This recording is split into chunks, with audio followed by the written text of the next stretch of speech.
Hey, this is Rick Terry, a Maine Real Estate Guide on location at West Lake.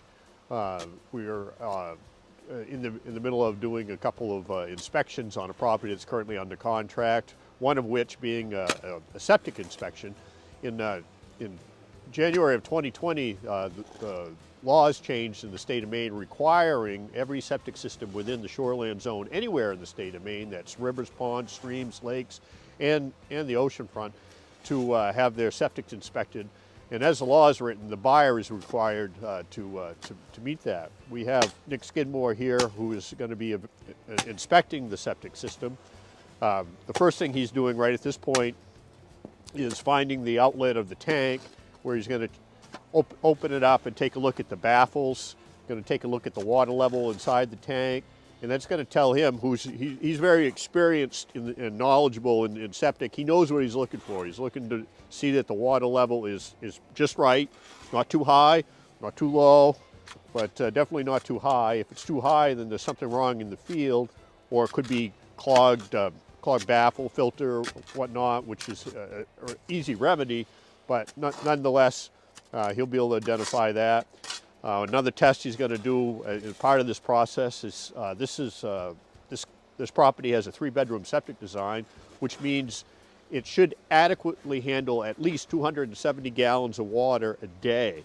Okay, so we're going to flow 270 gallons of water today at some point, and make sure there are no blowouts out here in the leach field, which is what the leach field is designed to handle is the gray water. The gray water permeates out into the leach field and works its way down through the earth and is filtered, and in time is going to come back as rain at some point in time.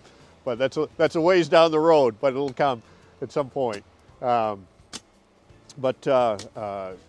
know, just know that as a buyer, if you're looking at waterfront property, and if the septic system is within the shoreland zone, you need to inspect it. And one common misconception that I want to pass along to you is many people are under the misconception that septic systems, once they're put in the ground, if they're engineered systems, you never need to pump the tank. And that is an absolute falsehood. The tank is designed to capture the solids, and at some point in time, it's going to fill up. So usually in the state of Maine, you're required it's recommended that the tank be pumped every 3 years. And it might be every 2 years for you. It depends on usage. But one good rule of thumb that Nick passed along to me several years ago, and it's easy to remember, is every election year, pump your tank. So when you're flushing a current administration, flush your tank. That's your Maine Real Estate Guide tip of the week.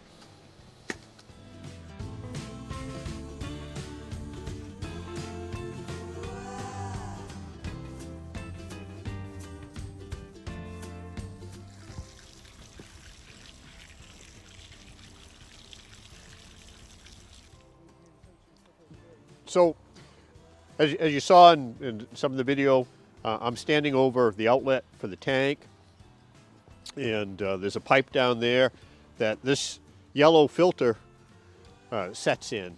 And when Nick removed that from where it sits in the outlet pipe, you could see that the filter was doing its job. It had caught a lot of sediment, and that's what is shown here on the snow, because we washed it off with a garden hose before it'll be put back in the tank. But so that should be, according to Nick, someone should annually open up the cover and rinse that, because it's designed to catch sediment and keep it from going out into the leach field.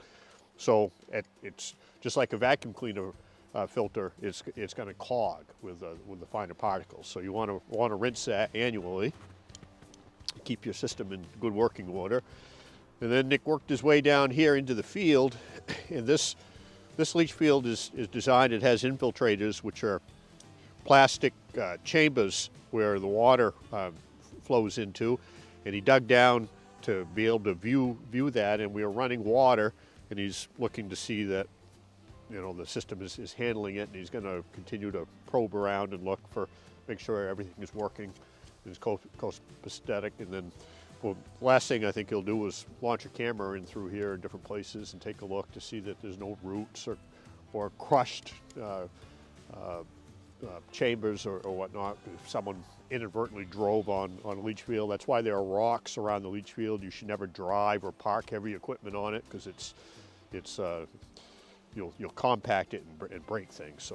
So if you see an open area, don't look at it as more parking because it's not.